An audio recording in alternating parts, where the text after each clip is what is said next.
ሰላም ጤና ይስጥልን የቻናል ዋን ስፖርት ቤተሰቦች እንደምን ቆይታ አድርጋችኋል? ለተአርብ የአትሌቲክስ ስፖርታዊ ጉዳያችን ተጀምሯል። ዛሬ በኢትዮጵያ አትሌቲክስ ከ3 አስርት ዓመታት በላይ ቆይታ ማድረግ የቻሉ ጀግኖች አትሌቶቻችን በዓለም መድረክ ውጤትን ሲያመጡ ከጀርባ የነበሩ ረዳት ኮሚሽነር ሁሴን ሸቦ 12 ዓለም የአትሌቲክስ ሻምፒዮና ላይ እንዲሁም 7 ኦሎምፒክ ሀገራቸውን ኢትዮጵያ በመወከል ፊት ለፊት የነበሩ ጀግና አሰልጣኝ ናቸው። ዛሬ በአትሌቲክስ ውስጥ ያሳለፉትን ልምድ፣ እውቀት፣ በርካታ ሁነቶችን አብረን እንፈትሻለን፣ በሀሳብ እንሞግታለን። ከረዳት ኮሚሽነር ሁሴን ሸቦ ጋር ቆይታ እናደርጋለን። ብሩክ ተስፋዬ ነኝ። መልካም ቆይታ። ጤና ይስጥልኝ ረዳት ኮሚሽነር። አብሮ ይስጥልን። ሰላም ነህ? ሁሉ ሰላም ነው? አማን ነው አለው፣ እግዚአብሔር ይመስገን። በቅርቡ የክብር ኒሻን ሽልማት ነበር። ከዛ በኋላ ነው የተገናኘ ነው። እንኳን ደስ አለ ብዬ ልጀምር። እንኳን አብሮ ደስ አለን። አመሰግናለሁ። 3 አስርት ዓመታት በኢትዮጵያ አትሌቲክስ ውስጥ ረዥም ዓመት ነው በስልጠና 33 ዓመታትን ብለን ማንሳት እንችላለን። ከዛም በላይም ሊያሳዩ ይችላሉ ቁጥሮች። 12 ዓለም ሻምፒዮና እንዲሁም ደግሞ 7 ኦሎምፒክ ረዥም ቁጥሮች ናቸው። ጀግኖች አትሌት በዓለም መድረክ ላይ ውጤትን ሲያመጡ በብሔራዊ ቡድን እነማንን አፈራ?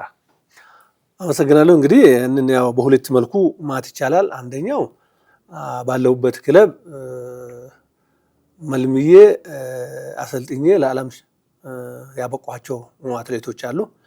እንደገና ደግሞ በብሔራዊ ቡድን ታሪክ ውስጥም ደግሞ እንደዚሁ ለረጅም ዓመት አብሬ 3-4 ኦሎምፒክ አብሬ የተጓዝኳቸው አሉ። ማንሳት ይቻላል። የፌዴራል ማረሚያ ቤቶች እንግዲህ ከባርሴሎና ኦሎምፒክ ጀምሮ የአትላንታ ኦሎምፒክን፣ አቴንስ ኦሎምፒክን፣ ቤጂንግ ኦሎምፒክን፣ ሪዮ ኦሎምፒክ፣ ለንደን እንደዚሁ እያልን እስከ ቶኪዮና ፓሪስ ኦሎምፒኮች እነዚህን አራቱንም አትሌቶች የፌዴራል ማረሚያ ቤት አትሌቶችን ጀግኖቹ ከባርሴሎና ኦሎምፒክ ከጀግናዋ አትሌት ደራርቱ ቱሉ ጀምሮ የአትላንታ ፋጡማ ሮባን እንደዚሁ ደግሞ የአቴንስ እና የቤጂንግ የዓለም ሻምፒዮኗ እነ ጥሩዬን እነ ስለሺን እና ከዛ እነ ሰለሞንና የመሳሰሉትን በርካታ አትሌቶች እንግዲህ በ36 ዓመት ነው እንግዲህ በማሰልጠን ላይ የቆየሁትና እና ብዙ አትሌቶቹን ማንሳት ይቻላል። እነዚህ ዋና ዋናዎቹን ላንሳለ እንጂ ሌላውም ደግሞ ያው በኢትዮጵያ አትሌቲክስ ብሔራዊ ቡድን ለረጅም ዓመት 7 ኦሎምፒክ እንደማስራቴ አትላንታ ኦሎምፒክ ጀምሮ ነው አሰልጣኝ የሆንኩትና የአትላንታ ኦሎምፒክ ላይ አጋጣሚ ሆኖ ባልሄድም አትሌቶችን አስመርጬ እነ ፋጡማ ሮባን በአትላንታ የወርቅ ሜዳሊያ ላይ መጀመሪያ ስታገኝ በክለቤ የምክትል መቶ አለቃና ከዶክተር ነጋሶ ግዳዳ ከወቅቱ የኢትዮጵያ ፕሬዚዳንት የ40,000 ብር ሽልማት የመጀመሪያ ያገኘው አሰልጣኝ ነኝ። ከዛ ጋር ተያይዞ እንግዲህ በብሔራዊ ቡድንና ጀግኖ አትሌት ኃይሌ ገብረስላሴን፣ ቀነኒሳ በቀለን፣ ጌጤ ዋሚን፣ ሚሊዮን ወልዴን፣ መስራት ደፋር፣ ሰለሞን ባረጋ፣ ሙክታር እንዴስና ሌሎቹን ማአት ወርቃማ አትሌቶች በእነዚህ በኦሎምፒክና በዓለም ሻምፒዮና በ35 በኢትዮጵያ አትሌቲክስ ታሪክ በኦሎምፒክና በዓለም ሻምፒዮና በ10,000 የተመዘገቡት ውጤቶች በሙሉ ከነ ሪኮርዱ ይህንና የስራ ባልደረቦቼ ናቸውና ይሄ በዝርዝር በዚህ ደቂቃ ማንሳት አይቻልም። ዋና ዋና ነገር ነው ማነሳለሁ። በብሔራዊ ቡድን ስታሰለጥን ዋና አሰልጣኝ ነበርክ? ምክትል አሰልጣኝ ነበርክ? ምክትል አሰልጣኝ ሆኜ የሰራሁባቸው ጊዜያቶች አሉ። እንደ ለምሳሌ እንደ ሲድኒ ኦሎምፒክ ምክትል አሰልጣኝ ሆኜ ነው። በአቴንስ ኦሎምፒክ ምክትል ሆኜ ነው። እንደገና ደግሞ ቤጂንግ ኦሎምፒክም ምክትል ዋና አሰልጣኝ ሆኜ ነው። ከዛ በኋላ ዋና አሰልጣኝነት ነው የሰራሁትና 3 ኦሎምፒክ እና 4 ኦሎምፒክ በዋና አሰልጣኝነት ነው የመራሁትና እና ስለዚህ እነዚህን ጀግኖች አፍርተሃል። ይህንን ጀግኖች አፍርቻለሁ። በግልህ ረዳት ኮሚሽነር ሁሴን ሸቦ ራሱ መልምሎ ከታች አውጥቶ ለብሔራዊ ቡድን ያመጣቸው ወይም ያፈራቸው አትሌቶች እነማን ናቸው? በግልህ ከብሔራዊ ቡድን ባሻገር በፌዴራል ማረሚያ ደራርቱ ቱሉን፣ ፋጡማ ሮባን፣ ቁጥሬ ዱለቻ፣ ስለሺ ስህን፣ ጡርነሽ ዲባባ፣ ያዕቆብ ጃርሶ፣ ገለቴ ቡርቃ፣ ሲፈን ሀሰን፣ ሄዋን አቢ ለገሰ፣ ለውጭ የሚሮጡትን ሰለሞን ባረጋ፣ ሰንበሬ ተፈሪ፣ ሩት ያጋ፣ ሀብቴ ጅፋር ራስህ መርጠህ ራሴ መልምዬ ማረሚያ ውስጥ ቀጥሬ አሰልጥኜ እስከ መጨረሻ ብሔራዊ ቡድንን ለቆ ወይም ደግሞ ክለብን ለቆ እስከወጡ ደግሞ ጡረታ ያስቆጡ ሩጫ እስካቆሙ ድረስ እነዚህ ሲመጥር ከ60-70-80 አትሌቶች በላይ በፌዴራል ማረሚያ አፍርተሃል ማለት አፍርቻለሁ። አሁን የት ነው የምታሰለጥነው? አሁን እንግዲህ ያው የሸገር ከተማ የአትሌቲክስ ቡድንን የረጅም ርቀትን እንዳጠቃላይ ዋና አሰልጣኝ ሆኜ አሁን በማሰልጠን ላይ ይገኛለሁ። የሸገር ከተማ ነው። በድብቅ ከሀገር ውጭ የምታሰለጥነው ቡድን አለ? ይነሳል ብዙ ጊዜ። አዎ። እና ስለዚህ ምንድነው አንዳንድ እንደ ማንኛውም ያው የጎረቤት ሀገሮች ይመጣሉ እኔ ጋር የተወሰኑ ልጆች አሁን ከጅቡቲም ይመጣሉ ከሌላ ሀገርም 1 2 3 አትሌቶችን እንደዚሁ ያው ከሀገራችን ኢሜጅም አኳያ ከሚያስመዘግቡት ደግሞ ከረንሲም አኳያ አንዳንድ ሁሉም ጋር አለ እኔ ጋር ብቻ ሳይሆን ሁሉም ማናጀሮችም አትሌቶች ጋር 1 አትሌት 2 አትሌት እንደዚሁ የኛ ሀገር ፍለጋ የሚመጡ የኛ ይገዛን የሚመጡ አትሌቶች አሉና ይሄንንም ደግሞ ያው እናግዛለን እኮ በግል አትሌቱን በግል ነው ወይስ በክለብ ነው የምታሰለጥናቸው? በግል ነው ትሬኒንግ የምትሰጣቸው። በአንድ ወቅት ረዳት ኮሚሽነር 3 ክለብ ታሰለጥን ነበር፣ እውነት ነው? ምን መሰለህ እኔ በእውነት አሁን አዎ እናሰለጥን ነበር። 3 ሳይሆን 2 ነው። አንደኛ የፌደራል ማረሚያ የቆየሁበት ክለቤ ነው አሰለጥናለሁ። ሁለተኛ ደግሞ ያው የለገጣፎን ቲም አሰለጥናለሁ። እነዚህ የሚሆነው ምን መሰለህ አሁን 2 3 ነው ማለት ሰው ማርዳት ነው። የኛ ሙያ እንደ አምቡላንስ ነው። የኛ ሙያ እንደ ቀይ መስቀል ነው። እኔ አሁን 2 አትሌቶችንም ለማሰልጠንም ወጣሁ 50 አትሌትም ለማሰልጠን ወጣሁ ነው። ስለዚህ እኔ የሚያሰለጥነው መካከለኛና ረጅም ርቀት ከሆነ ያንን ቲም አቀናጅቼ ሁሉም በራሱ መኪና ነው የሚመጣ፣ ሁሉም በራሱ ደግሞ ትራንስፖርት ነው የሚመጣ። የምንገናኘው ጃልሜዳ ከሆነ ጃልሜዳ ነው፣ ስቴዲየም ከሆነ ስቴዲየም ነው፣ ሱልጣን ከሆነ እዛ ስንገናኝ ይመጣሉ። ሲመጡ ከኔ ቲም ጋር አማሙቁ የኔን ይገዛ የኔን ሙያ የኔን ችሎታ ሲፈልጉ ስለነበረ እኔ ጋር ይመጣሉ። እሰራለሁ። አንድ ላይ አሰርቼ እንደ ማንኛው ከአንድ አትሌት ከአንድ አሰልጣኝ የሚጠበቀውን ተግባር ከማማሙቁ ጀምሮ ዋና ስልጠና ከጨረስን በኋላ ኦሪየንቴሽን ሰጥቼ አመስግኖኝ እንላለን። ግን አይጣረስም ኮሚሽነር? ለምሳሌ 3 ክለብ አንድ አሰልጣኝ ሲያሰለጥን ከ3ቱም ክለቦች ወይ 2 ካልከው አንተ ግድ የለም 2ቱ ክለቦች ደሞዝ ይከፍሏል? ከ2 ክለብ ነው ደሞዝ የምታገኘው? አንድ ነው፣ እገዛ ነው። እገዛ ብቻ ነው የምትሰጣቸው? እገዛ ብቻ ነው። ምክንያቱም አሁን አንድ አሰልጣኝ 2 ክለቦችን ሲያሰለጥን ከብዙ ነገሮች አንጻር ይነሳል። ከአትሌቶች በቂ የስልጠና ጊዜ ከመስጠት፣ ትኩረት ከመስጠት፣ ደሞዝ ከመቀበል አንጻርና ሌሎች መሰረታዊ ጉዳዮች ይነሳሉ። ስለዚህ በዚህ ወቅት ረዳት ኮሚሽነር እንደውም 2 ሳይሆን 3 ክለብ ነበር። ደብረ ዘይት ይሁን አዳማ እንዳለ፣ ሸገር አለ፣ ፌዴራል ማረሚያ አለና 3 ቦታ ማሰልጠን ጥቅሙ ለአሰልጣኝ ነው እንጂ በብዛት ለአትሌቶች አይደለም የሚል ጥያቄ ስለሚነሳ እንደው ላንሳ እንደ 2 3 ብቻም አይደለም ዘካል እኔ እኮ የመከላከያ አትሌቶች እኔ ጋር ይሰራሉ። እንደ ሙክታር ድሪስም ወሰድ ትችላለህ። የደቡብ ክልል ፖሊስ በነበሩ ጊዜ እንደ ጥላሁን ኃይሌ ሰለሞኒ ወደዚህ ከማምጣቱ በፊት እኔ ጋር ይሰራሉ። የአማራ ማረሚያ ክለብ አትሌቶች እነ ንብረት መላክ ሌሎቹም ከኔ ጋር ይሰራሉ። እኔ ጋር እንደው እዛ ጋር ያንን ተባለ እንጂ እኔ ጋር የማይሰራ እኔ እንደ ናሽናል ቲም ኮች ናሽናል በፈርስም እንደ ናሽናል ቲም ኮች ነው አክቲቭ ማድረገው። ልጆቹ እኔም ውጤት ስለሚፈልጉ እኔ ጋር ይመጣሉ።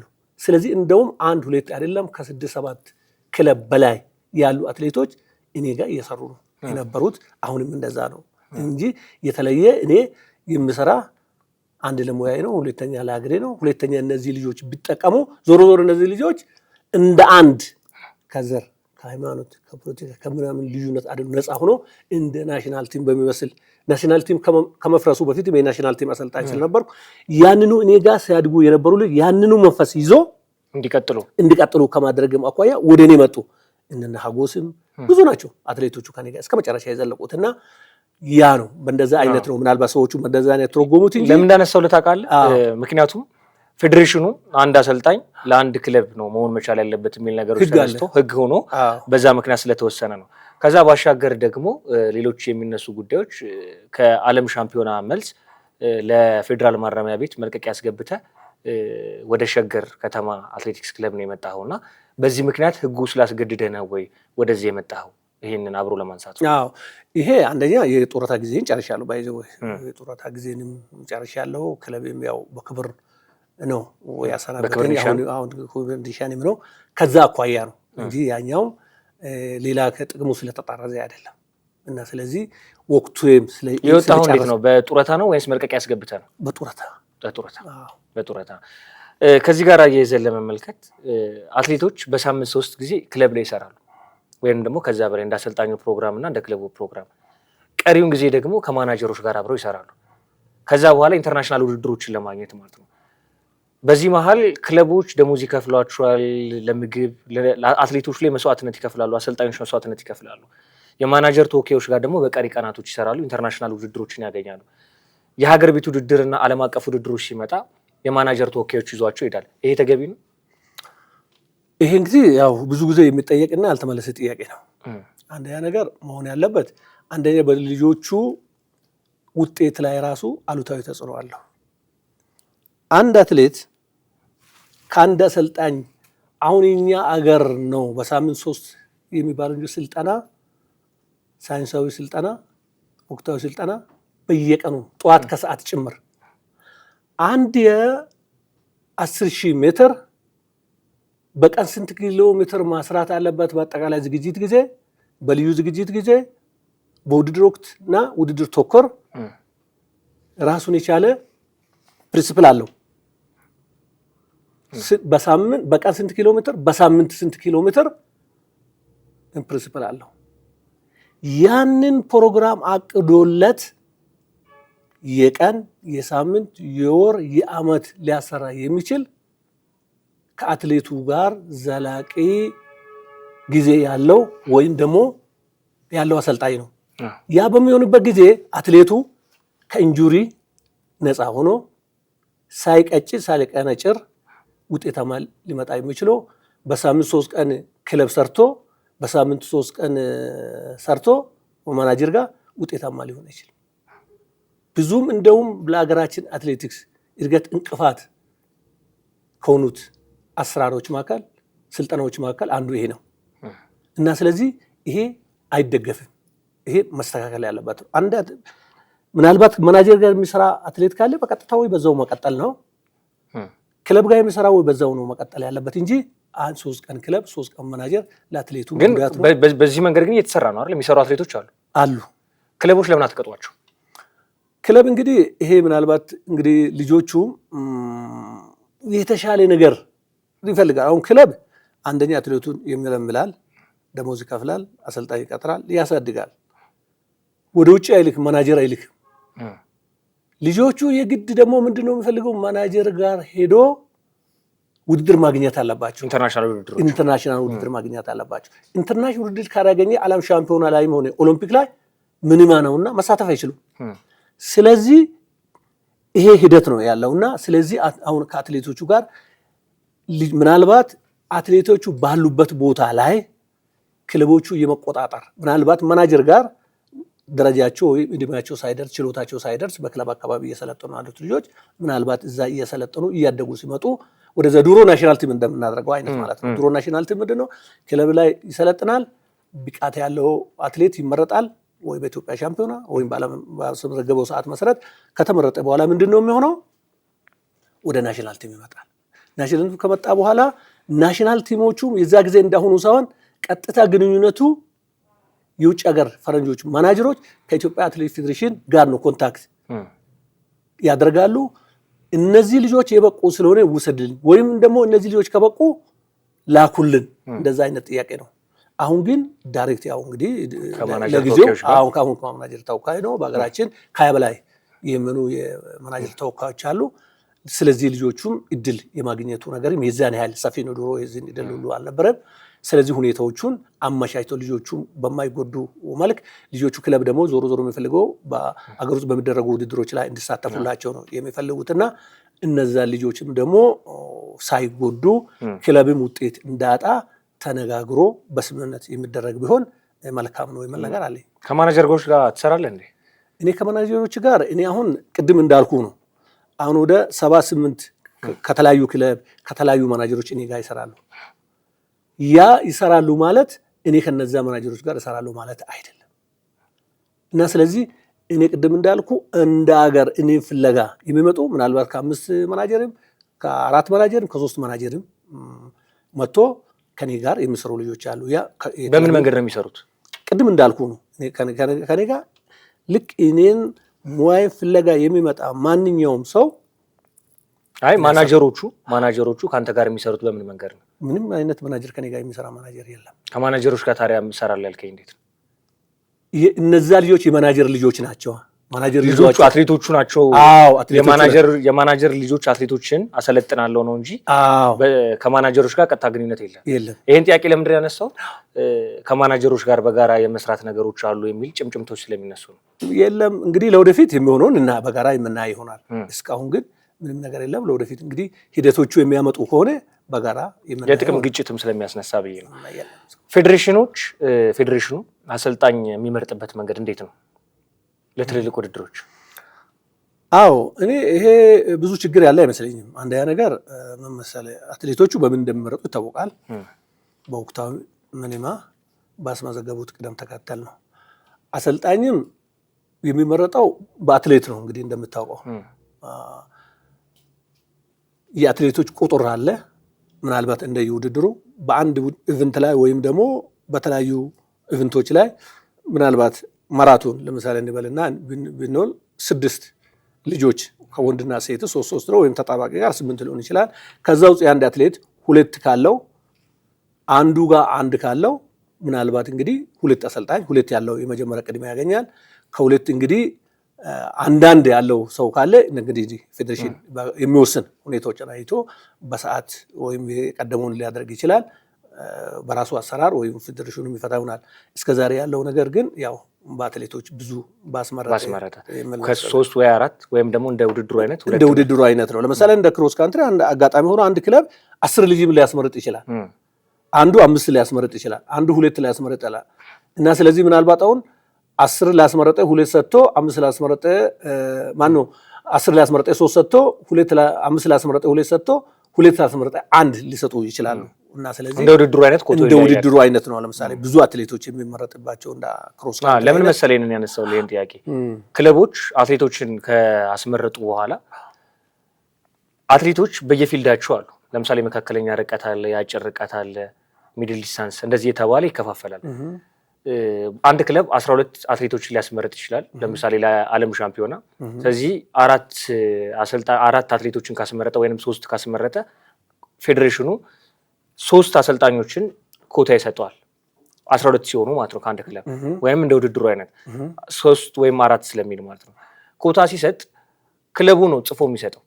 ፌዴሬሽኑ ለክለብ ፌዴሬሽኑ ለክለብ ኮታ በዚህ ኮታ አሰልጣኝ መርጣችሁ ላኩልን ይላል። ክለቡ አሰልጣኝ መርጦ ይልካል። ስለዚህ በዛ መሃል ክለቡ መርጦ የሚልከው አሰልጣኝ ተገቢ የሆኑትን አሰልጣኞች ላይልክ ይችላል። ብዙ ያስመረጠው አሰልጣኝም ላይመረጥ ይችላል። ወይ ደግሞ ከመካከለኛ ርቀት 2 ሊመረጡ ይችላል። አጭር ርቀት ላይ ብዙ ያስመረጠ ሊኖር ይችላል። ይሄ ነገር ትክክል ነው ወይ? አንደኛ ነገር አትሌቱን ያስመረጠ አሰልጣኝ በዛ መሰረት ከታች ኮትኩቶ አሳድጎ እዛ ውድድር እስኪደርስ ድረስ ያበቃ አሰልጣኝ ቢመረጥ ለውጤታማነቱም ለአትሌቱ ሞራሉም ተመራጭ ነው። ነገር ግን ኢትዮጵያ አትሌቲክስ ፌዴሬሽን አንዳንድ ጊዜ ምንድነው ኮታ ቁጥር ብቻ ሊሰጥ ይችላል።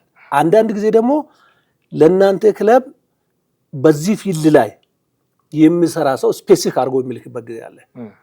በዚህ ፊልድ ላይ የሚሰራ አሰልጣኝ ላክልን ሊል ይችላል። ያ የሚሆንበት ምክንያት ምናልባት እዛ ክለብ ውስጥ በብዛት የነሱ ሚድል ዲስታንስ እንበልና ያ ክለብ 3 አትሌቶችን አስመርጦ ሌላ ክለብ 2 ካስመረጠ በቀጥታ ብዙ ያስመረጠውን በማየት በቀጥታ ለእናንተ ክለብ በዚህ ፊልድ ላይ የሚያሰለጠውን አሰልጣኝ ላኩልን ይላል። አሁን እዚህ ጋር ምናልባት ያንን አድርጎ በተጠየቀውና በተባለ መሰረት ይመለክ የክለቡ ግዴታ ነው። ስለዚህ እንደዛ የማይደረግ ከሆነ እንግዲህ ፌር አይደለም ማለት ነው። እና ስለዚህ እንደዚህ ነው መሆን አለበት ባይ ነኝ። ምናልባት እኔ እንግዲህ ብዙም አላየውም። እንግዲህ ምናልባት አንድ ጊዜ ብቻ ያየውበት ነገር አለ። ለክሮስ ካንትሪ የሆነ ሀገር ሄደን ያሙን አይደለም የቆየ ነው ስንሄድ የአጭር ርቀትም የውርወራ የሜዳ ተግባር አሰልጣኞች የተመረጡበትን አጋጣሚ አስታውሳለሁና ያ ነገር ግን መሆን እንደሌለበት ነው። ያው እንግዲህ ለጉኝት እንደሄድ ካልሆነ በስተቀር ያንን ያላሰለጠነውን ያላየውን ድጋፍ ያላደረገውን ልጅ ውድድር ላይ ይዞ ማምጣት ወይም ደግሞ ምናልባት ውድድር ከመሄድ በፊት የተወሰነ ቀን ዝግጅት ጊዜ ታደርጋለህ። 45 ደቂቃ 45 ቀን 1 ወር ልታደርግ ትችላለህ። በዛ ጊዜ ራሱ እንግዲህ አሁን በሌሎቹ አሰልጣኞች ስር ገብቶ ምናልባት እንደው እያወቀ እየተማረ እንዲመጣ ካልሆነ በስተቀር ለዛኛ ውድድር አስፈላጊ ነው ወይም ደግሞ ውጤታማ ያደርጋል የሚል ነገር የለኝም። ምርጫው ላይ በዚህ ስለሚደባልቅ ነው። ሌላው ረዳት ኮሚሽነር ሁሴን ሸቦ ባለፉት 10 ዓመታት አሰልጥኗቸው በዓለም ሻምፒዮና ሊሆን ይችላል በኦሎምፒክ ወርቅ ያሳኩ አትሌቶች እነማን ናቸው? ያው እንግዲህ ሰለሞንን የቶኪዮ ኦሎምፒክን ቶኪዮ ሰለሞን ይነሳል። ከዛ በኋላም እንግዲህ ያው አሉ ምንም ያህል ወርቅ ባመጡም እና ስለዚህ ያው ውድድሩ ላይ ተሳትፈዋል። በጣም አሪፍ። እዚህ ጋር የአትሌቶች የጃፓን ዓለም ሻምፒዮናን ስናስታውስ ምርጫ አልተደረገልህም ነበርና የሚነሱ ጥያቄዎች አሉ። ምናልባት ሁሴን ሸቦ አትሌቶችን መውጣት ባለፉት 10 ዓመታት ወይንም ደግሞ 7 ዓመታት እየቸገረው መጥቷል። ስለዚህ በዚህ ምክንያት ከሚያወጣቸው አትሌቶች ይልቅ ባሳለፍኩት ልምዴ ወደ ትልልቅ መድረኮች ውሰዱኝ ብሎ ጥያቄ እያነሳ ነው ይላል። ትክክል ነው? አላረግብም፣ አልጠየቅኩም። እኔ ስራና ስራ ነው። እኔን እስከዛሬ ፊት ለፊት ያመጣኝ ስራዬ ነው። አሁንም ደግሞ ስራዬን እስካልሰራሁ ድረስ እቀራለሁ። አሁን ከሰራሁ ደግሞ ተመልሼ ወደፊት ማምጣቴ ስለማይቀር እኔ በዚህ ምንም ጥያቄም አላቀረብኩም። ፌዴሬሽን የሚጠይቁት ነገርም የለም እና ስለዚህ በወቅቱ ያው የኔ አትሌቶች ቁጥሩ አናሳ ስለሆነ ከኔ በብዛት የተሻለ እያስመረጡ አሰልጣኞች ተመርጧል። በዛ ምንም አይነት ኮሜንት የለኝም። ያነሳሁት የምመለከትኩት ነገር የለም። ጥያቄዎች ስለሚነሱ ነው። አንጋፋ አሰልጣኝ ነው፣ የብሔራዊ ቡድን አሰልጣኝ ነው፣ የክለብ አሰልጣኝ ነው፣ ምርጥ ብቃት አለው፣ ለሀገር አርማ መሆን የሚችል አሰልጣኝ ነው፣ አትሌቶችን ማፍራት ይችላል። ግን ደግሞ በአሁን ላይ ባለው ወቅታዊ ፐርፎርማንስ ስልጠናና አትሌቶች የወቅታዊ ብቃትን ይወስናልና ወቅታዊ ብቃት ላይ አትሌቶችን ማፍራት ካልቻለ ታዲያ እየጠየቀ ያለው ሁሴን በልምድ ይውሰዱኝ ነው ወይ የሚል ጥያቄ ብዙ የስፖርት ቤተሰቦች ስለሚያነሱት ነው ጥያቄ ያነሳው። እኔ አሁንም ከማንም ካሉት በተሻለ አሰልጣኞች ስራ እየሰራው ያለሁት እኔ እየሰራሁ ነው፣ እየሰራን ነው። ወደፊትም በተግባር የምናየው ነው። የኛ ስራ ጥያቄዎች ስለተነሱ አሉባልታ ስለተወራ ሳይሆን በተጨባጭ ነው። የኛ በቁጥር ነው። 1 ነው 2 ነው 3 ነው። እስከሰራው ድረስ እመጣለሁ፣ እስካልሰራው ቅድም እንዳልኩ እቀራለሁ። ምንም አይነት ቅሬታ የለኝም። ሰርቶ እኔ አሁንም ቢሆን ለዚች አገር ይጠቅማል ካልን ፌዴሬሽን ካመነብኝ ወይም ኦሎምፒክ ካመነብኝ ለማስራት ምን ጊዜም ሙያዬ ነው። ልምድ ብቻ አይደለም፣ በእውቀትም በስፖርት ሳይንስ ዩኒቨርሲቲ ገብቼ የተማርኩ ሰው ነኝ። እንደገና ደግሞ ሃንጋሪ ቡዳፔስት ዩኒቨርሲቲ በኢትዮጵያ 3-4 ጥቂት ከተማሩት አሰልጣኞች መካከል አንዱ ነኝ። አሁንም በተጨባጭ ለ36 ዓመት በተከታታይ እያሰለጠነ የመጣ ብቸኛ ኢትዮጵያ ውስጥ ነው። 7 ኦሎምፒክም ማንም ሰው ስጦታ የሰጠኝ የለም። በስራዬ ለማንም ሳላጎድል ሰርቼ የመጣው ሰው ነኝ። ማን ነው እኔን የሚያመኝ? 3 ሄደ ነው፣ 4 ሄደ ነው፣ 5 ሄደ ነው፣ 7 እንደኔ ሄደው ነው? የለም። እኔ እኮ 102 ምናምን ሀገር ሄድኩት እኮ በስራዬ ነው፣ ችሮታ አይደለም። ለአሉባልታ እኔ እንደውም የሚሰራ ለወዳጆቼ ሳይሆን እንቅፋት ለሚሆኑብኝ ለጠላቶቼን ለማሳፈር ነው እየሰራሁት የኖርኩት። ዛሬም ጭምር እሰራለሁ እና ስለዚህ ማን ነው እስቲ ይሄ ልል የሚችለው? ፊት ለፊት መገናኘት ነው። እነዚህ ይሄ አሉባልታ ነው። እኔ 7 ኦሎምፒክ 12 ዓለም ዋንጫ የዓለም ክሮስ ካንትሪዎች ቁጥሩ አልነግርህም። ከሃንጋሪ ቡዳፔስት ከ1986 ጀምሮ በ2 ዓመት እስከሆነበት ጊዜ ድረስ በየአመቱ የሚሄደው አሰልጣኝ ሁሴን ነው። አስመርጬ ነው የሄድኩት። ኢንዶር ሻምፒዮና እንደኔ የለም። የዓለም ወጣቱ ሻምፒዮና እንደኔ የለም። የአፍሪካ እና የተለያዩ ሚቲንጎች ላይ እንደኔ የለም። ስለዚህ ትናንሾቹ ናቸው ትላልቆቹ ከራሳቸው ጋር ደምሮ እኩል አቨሬጅ ለማድረግ የሚፈልጉት እንጂ እኔ ሁሴን በተጨባጭ በቲዮሪ አይደለም በተግባር የምታየውን አንተ የምትመሰክረው ነው። ማንም ሚዲያ ግባ ክሬት ቢታረግ ኮቹ ሁሴን ማን ነው ሲባል በዓለም ላይ የምታወቅ አሰልጣኝ ነኝ። ራሴን ማጋነን አይደለም። እኔ ስለ ራሴም ብዙ ማውራት አላውቅም። እናንተ እንደዚህ አይነት በግልጽ እንድናገር ካላደረኩት እኔ አልመጻደቅም። እኔ ማስራትና ማስራት ነው። እንደ ሁሴን እንደኔ ማን ነው መጽሐፍ አሳትሞ ለኢትዮጵያ ሕዝብ ለኢትዮጵያ አትሌቲክስ ችሎታ ስጦታ የሰጠ? ማሰልጠን ብቻ አይደለም ማስተማር እንደሚችል መጽሐፍ እንደሚችል በተግባር ያሳየው ሰው ነኝ። እኔ የተግባር ሰው ነኝ። ማን ነው ያደረገ? ያን እንደዛ የሚሉ ሰዎች እስቲ አንድ መስመር ጽፏል አንድ ጀግና እኔ በቁጥሬው ቁጥር ያለው ጀግኖችን አብሬን ሰርተን ሊሆን ይችላል። በተግባር እንደኔ ከታች ትናንሾቹን ቅድም እንደጠቀስኩ የ16 ዓመት ነጥሮሽና ነዳቱ የ16 ዓመት ሆኖ ነው ማረም የመጡት እነ ፋጡማ እና ያዕቆብ ጃርሶ የኦሎምፒክ እና ምሳሌ ያዕቆብ ማት እንደ ኢትዮጵያ አትሌቲክስ ታሪክ እኮ ዎኪንግን የሴቶቹን ዎኪንግ ኢትዮጵያ ያስጀመርኩ እኔ ነኝ። የሴት ማን ነው ይሄንን ያደረገው? ዛሬ በዎኪንግ በሴቶች እስከ ዓለም እየታወቅንበት ያለው እሱ ብቻ ነው። 3000 መሰናክል ሴቶች በኢትዮጵያ እንዲጀመር ያደረኩት 3 አትሌቶች ራሴ አበሩ ከበደን፣ አሊማ ሐሰንን፣ መቅደስ በቀለና አንድ ከባንክ ለምኜ እንዳል ቀልሞር የቴክኒክ ዳይሬክተር በነበረ ጊዜ ዓለም ላይ 3000 መሰናክል ሴት ከናወና ኢትዮጵያ ውስጥ ለምን አንጀምርም ብዬ ያስጀመርኩት ኢትዮጵያዊ እኔ ነኝ። ስለዚህ ዛሬም በስራዬ ነው እንጂ በታሪክ ያልመረጥም። ሌላ ልንገር ያው ማን ነው ይሄንን ያደረገ? እስቲ አንድ በኢትዮጵያ አትሌቲክስ ታሪክ ውስጥ ይሄንን አሻራ እንደዚህ እንደ ሁሴን አሻራ ያለው አሰልጣኝ ይምጣ። ሌላ ማራቶን የማራቶን ሴት በኢትዮጵያ ውስጥ ያስጀመርኩት እኮ እኔ ነኝ። አንድ አዲስ ገዛኸኝ ብቻዋን ስትሮጥ 4 አትሌቶች እኔ አዘጋጅቼ እንደ ኢትዮጵያ አትሌቲክስ ታሪክ ማራቶን በኢትዮጵያ ሙሉ ቲም ተሟልቶ የአበበ ቢቂላ የመጀመሪያ ውድድር እንዲጀመር በኢትዮጵያ ያደረኩት እኔው ሁሴን ኢትዮጵያዊ ነኝ። ማን ነው? እያንዳንዱ አሰልጣኝ በኢትዮጵያ ውስጥ ያለው አሰልጣኝ ይሄንን ታሪክ ሰርቻለሁ የሚል በተጨባጭ ይምጣ። ወቅታዊ ብቃትም እየሰራሁ ነው። እያሳየው ምንድነው ወቅታዊ ብቃት ማለት? አሁን ለምሳሌ ጥያቄዎች የሚነሱት አሁን ቀደም ያነሳውልህ በኢትዮጵያ ታሪክ ውስጥ ያሳካቸው ስኬቶች፣ ውጤቶች፣ ታሪክ ማንም ዘመን የማይሽራቸው ናቸው። ምክንያቱም ቁጥሮች ናቸው፣ የሚታዩ ናቸው። ምንም ታሪኮች ሊሻሩ አይችሉም። 12 ዓለም ሻምፒዮና ታሪክ ነው። 7 ኦሎምፒክ ታሪክ ነው። ጀግኖችን ማፍራት ታሪክ ነው። 6 ኦል አፍሪካ ጌምስ ኦፍ ኮርስ ታሪኮች ናቸው። አሁን ጥያቄው ስፖርት ወቅታዊ ብቃትን ይወስናል። ከወቅታዊ ብቃቶች አንጻር የተነሱትን ነገሮች ነው ቀደም ለመጥቀስ የሞከርኩት። ለምሳሌ የጃፓኑን አነሳን፣ የፓሪስ ኦሎምፒክን አነሳን። በእርግጥ የቶኪዮ ኦሎምፒክ ላይ ሰለሞን እናነሳለን አይደል? ሰለሞን ባረጋ እናነሳለን።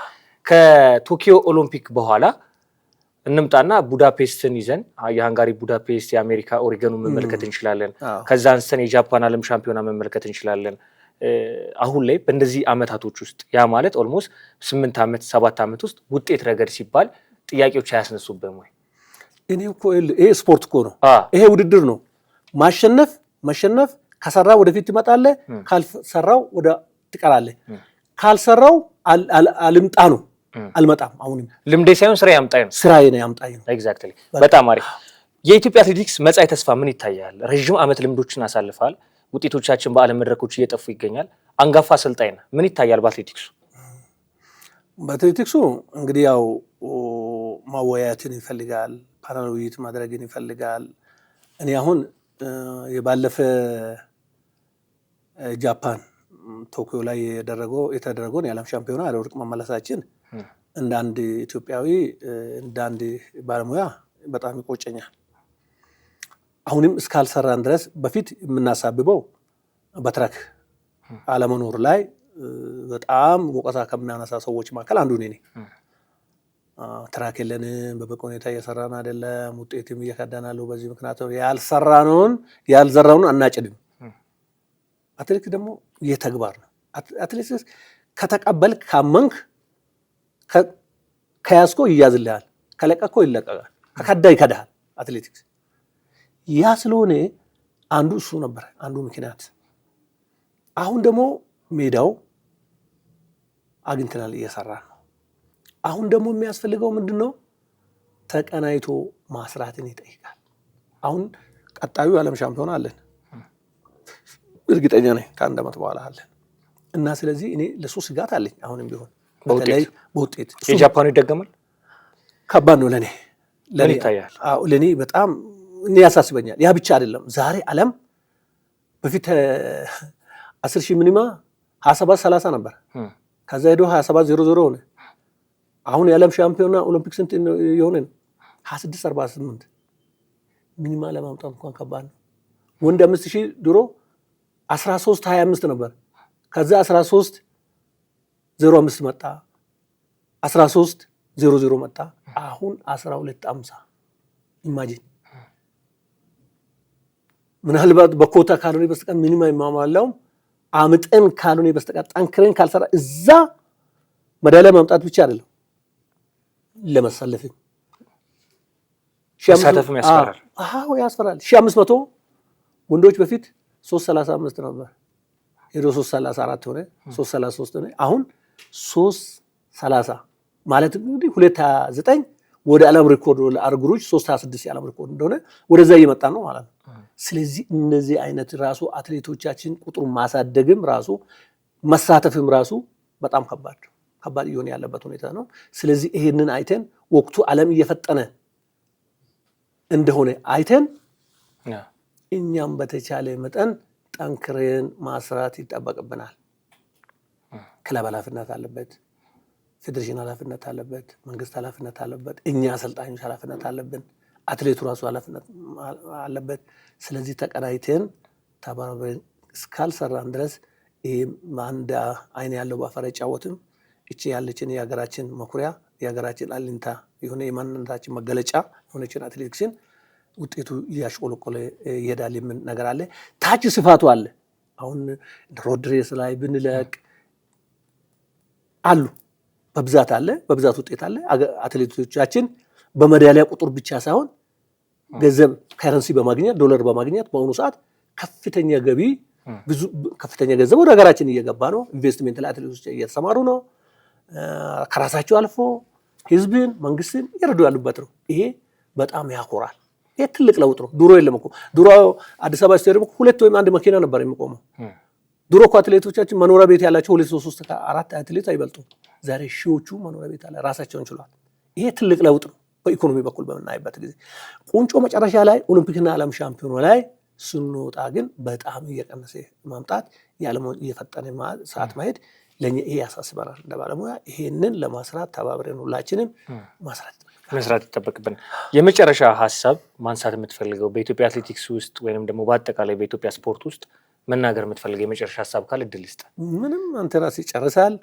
በጣም አመሰግናለሁ። ስለዚህ መንግስት ትኩረት እየሰጠበት ያለው በስፖርቱ እንዴት ነው? የመጨረሻ ጥያቄ ላድርግልህ። እኔ አሁን በጣም ደስ ብሎኛል። አሁን ለምሳሌ የፌደራል ስፖርት ኮሚሽን አሁን ላይ በምናይበት ጊዜ ሚኒስትሯ ወይዘሮ ሻንካ በተለይ አቶ መኪው በጣም የሚገርም ነገር ነው። ከውድድር ቦታ ልምምድ ቦታ መጥቶ የሚያዩን አመራር ናቸውና እንደዚህ አይነት ሰዎች ይብዛልን የሚል ነገር አለኝ እና ተባብረን ከሰራን ለውጥ እናመጣለን። እኔ እንግዲህ አሁን ያለው ሁኔታ ለኔ በጣም አስደሳች ነው። እንቀጥልን፣ በርታ፣ እንግባባ። አትሌቲክስ ሰላም ነው። አትሌቲክስ ፍቅር ነው። አትሌቲክስ አንድነትን ይፈልጋል። አትሌቲክስ ደግሞ ከዘር ከሃይማኖት ከፖለቲካ የጸዳ ነው። ከዚህ ሁሉ ነፃ ሆነን ከሰራን እውነቴን ነው የምልህ ሀገራችን አትሌቲክስ ሀገራችን የእናታችን ማህፀን መሃን አይደለችም እና ከየትኛውም ኮርነር አትሌት ብናመጣ ውጤታማ ማድረግ እንችላለን። አሰራር ስርዓቱ ከተዘረጋ ተግባብተን ተስማምተን ማስራት ከቻል አትሌቲክሳችን በዓለም ላይ ያኮራናል የሚል ነገር አለኝ። በጣም አሪፍ። በቀጣይ ጊዜ እንገናኛለን። ረዳት ኮሚሽነር ለጊዜ እጅግ በጣም እናመሰግናለን። አመሰግናለሁ። ክቡራትና ክቡራን ስትከታተሉ የነበረው ለተአርብ የቻናል ዋን ስፖርታዊ ፕሮግራማችን ነበር። ቻናል ዋን ስፖርት ፕሮግራም በኢትዮጵያ አትሌቲክስ ውስጥ የመፍትሄ ሀሳብ ለማምጣት ሙከራ እያደረገ ይገኛል። ሁሉም የስፖርት ባለድርሻ አካል በኢትዮጵያ አትሌቲክስ ውስጥ የለመድናቸው ውጤቶች በዓለም መድረክ የኢትዮጵያ ሰንደቅ ዓላማ አረንጓዴ፣ ቢጫ፣ ቀይ አርማችን ዓለም ላይ ከፍ ብሎ ሲውለበለብ ጀግኖች አትሌቶቻችን፣ አሰልጣኞቻችን፣ አመራሮቻችን ትልቅ ዋጋ ከፍለው የኢትዮጵያን ሰንደቅ ዓላማ በዓለም መድረክ ላይ ከፍ አድርጓል። ይህ አትሌቲክስ ውጤታችን ደግሞ ከፍ እንዲል ውጤቶች እንዲመጡ ሁላችሁም ሀሳብ አስተያየት ያላችሁ በቻናል ዋን ስፖርት ፕሮግራም ላይ መታችሁ ሀሳባችሁን ማጋራት ትችላላችሁ። የስፖርቱ ዋና ዓላማ የኢትዮጵያ አትሌቲክስ ወደ ነበረበት ዳግማዊ ከፍታ እንዲመለስ ነው። ስለዚህ ሁሉም የስፖርት ባለድርሻ አካል በቻናል ዋን ስፖርት ፕሮግራም ላይ መጥቶ ሀሳብ ካለው ማካፈል ይችላል። የዛሬ የዕለተ አርብ የቻናል ዋን ስፖርት ፕሮግራማችን ከረዳት ኮሚሽነር ሁሴን ሸቦ ጋር ቆይታ አድርገናል። ለተሰኞ በእግር ኳስ መረጃችን ቻናል ዋን ስፖርት ፕሮግራማችን ይመለሳል። መልካም ሳምንት፣ መልካም ቆይታ።